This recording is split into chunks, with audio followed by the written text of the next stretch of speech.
Your email. So I want to start off by having you all think back to your childhood best friend, the person who your parents would deem as double trouble whenever you two were together. For me, that person was Josh. And Josh was a soccer star, and I was a competitive dancer, and we were both diagnosed with exercise-induced asthma at a very young age. However, it didn't really seem a cause for concern for either of our parents, considering it is pretty common for athletes to be diagnosed with asthma. It wasn't a concern until July 18th, 2011. It was a typical summer day. I had gone to dance camp, and Josh had gone to soccer camp. And when I came home, my mom sat me down, and she said, "Allie, there's something I need to tell you." My energetic goofball of a best friend collapsed and died on the same soccer field where in less than 2 months I'd be taking my high school gym class from. According to the class survey, 11 of you claim to know someone who either has a heart condition or who has suffered from sudden cardiac arrest. However, you have not taken the steps yourself to receive an echocardiogram, an electrocardiogram, or any other type of heart screening. Additionally, 15 of you know someone, a friend, a family member who plays a sport. Sudden cardiac arrest can happen to anyone at any time.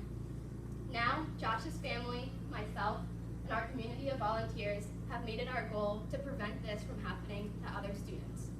Throughout this speech, I'll discuss why the concept of sudden cardiac arrest is so prominent in young athletes, why they go undiagnosed, and why echocardiograms can mean the difference between life and death.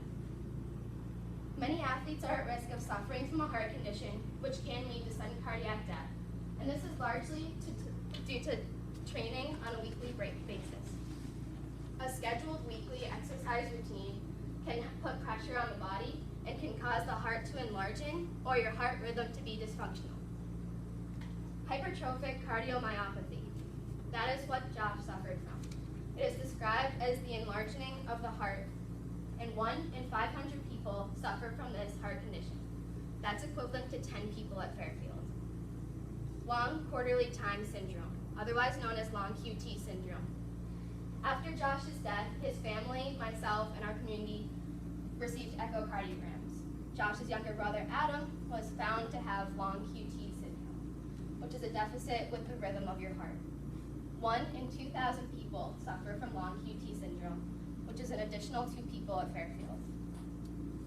Sudden cardiac arrest is common for young athletes, and according to Parent Heart Watch, 1 in 300 youth suffer from a heart condition. The NCAA encourages young athletes, especially D1 athletes, to receive an echocardiogram, and actually it is made mandatory by professional athletes to receive an echocardiogram prior to accepting their position on the team.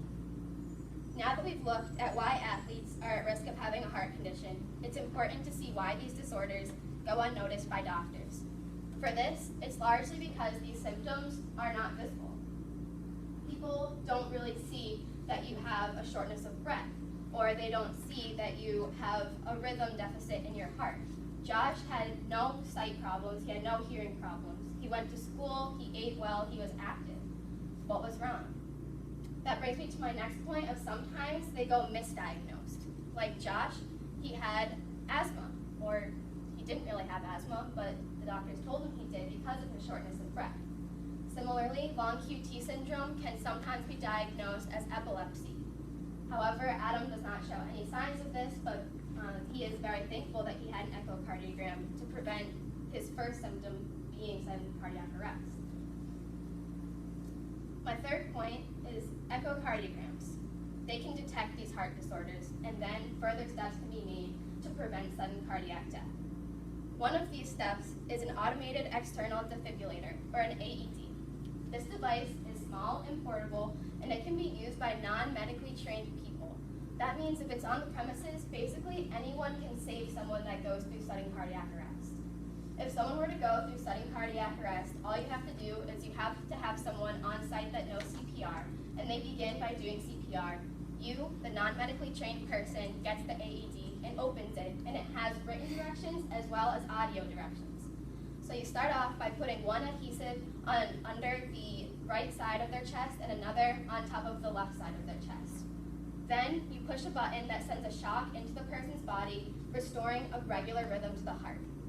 You keep alternating between CPR CPR and shocking the person until sign of life is seen. The Josh Thibodeau Helping Hearts Foundation has worked with other families to establish a Senate law in Massachusetts, Bill 2449, that mandates AEDs should be available in all public schools. This bill was not passed until January 13th of this year. According to the American Red Cross, AEDs could save 50,000 lives. However, for each minute that defibrillation is delayed, the chance of survival is also delayed by 10%. So, Josh was at soccer camp. He collapsed. 1 minute until his brother and his coaches realized he was collapsing. 2 minutes until they called 911 and our fire department and police department responded. 2 more minutes until they got in the car. 1 minute until they got across to the high school, because luckily our fire department is right across the high school. 2 more minutes until they were up on the field caring for Josh. 80% of Josh's life was lost just because there was no AED present on campus. I have a video. Hopefully mine.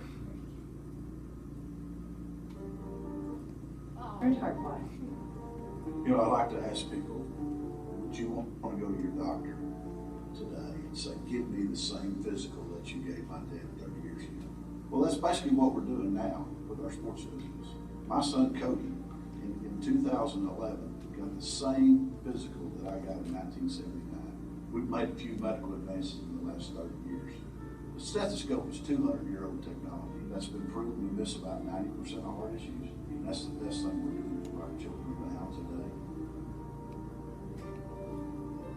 Brandon had no symptoms, and he'd had 7 physicals in 9 years, and none of the physicals picked it up. He played baseball throughout his whole life, collapsed on the baseball field, and he never recovered. They told us if he had had an EKG, we would have known that he had a heart problem, but he never felt that. He never had any symptoms, and of course, who does an EKG on somebody that doesn't feel bad? An electrocardiogram costs about as much as a new pair of sneakers. What they mean by a new pair of sneakers is about $50. How many of you have spent $50 on either clothes, shoes, concert tickets, clam jam tickets this year? Now, how many of you think to yourself, could you have spent that $50 on getting an electrocardiogram? In the end, what matters is that active young adults are in danger of having a heart condition, which can result in sudden cardiac death. Due to the pressure put on athletes, heart conditions arise, and although they go undiagnosed by doctors, echocardiograms could make the difference between life and death, which is why it is of the utmost value to not only get your own heart screened, but to also influence your friends and your family to have their heart screened as well. And in conclusion, I just want to finish with a quote from Deb Thibodeau, Josh's mom. It still seems so unreal, something that happens to other people or in the movies. We will never get over losing our Josh, our moose. Josh is and always will be part of our family. We will always have 5 kids, and our hearts will always yearn for our freckled braces wearing brown-eyed boy with an impish grin and twinkle in his eyes. We will miss our moose, his laughter, his 12-year-old boyish ways, though sometimes a little gross, his sensitivity, his old soul, and the essence of mooseness. No one should have to bear the loss of a child. Please get your kid's heart screened, your friend's heart screened, and your heart screened.